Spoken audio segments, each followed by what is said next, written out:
abay mataas na nga ang presyo ng bilihin, baka lalo pang tumaas dahil pumapasok tayo sa aberya, pumapasok tayo sa posibleng gera, no? Sa isang gera naman na hindi natin mapapanalo.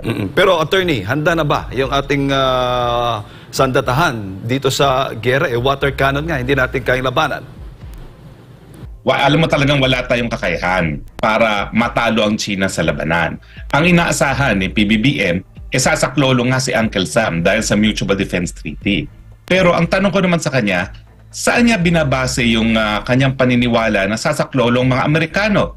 Nawala sa atin ang Mischief Reef, hindi naman sumaklolo ang mga Amerikano. Nawala sa atin ang Scarborough Shoal, Amerikano pa ang dahilan kung bakit nawala sa atin ang Scarborough Shoal. Dahil sabi niya, umalis na kayo dyan, may kasunduan, pareho kayong aalis sa Scarborough Shoal, umalis tayo, naiwan ang China, no?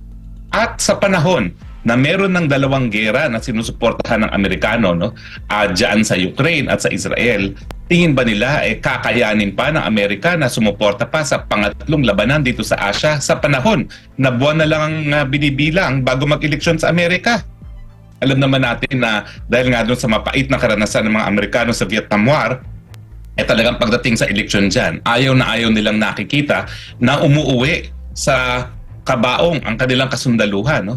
Ang suma total talaga, hindi po para magpakamatay ang mga Amerikano sa Sierra Madre na yan at sa mga bato-bato dyan sa West Philippine Sea sa panahon ng eleksyon na alam nila natutol ang publiko na makita umuuwing patay ang mga Amerikanong kasundaluhan. Nakakatulong ba itong pag-provoke natin dyan sa West Philippine Sea sa pagtugon sa mga issue nga tulad ng presyo ng mga bilihin na patuloy na tumataas?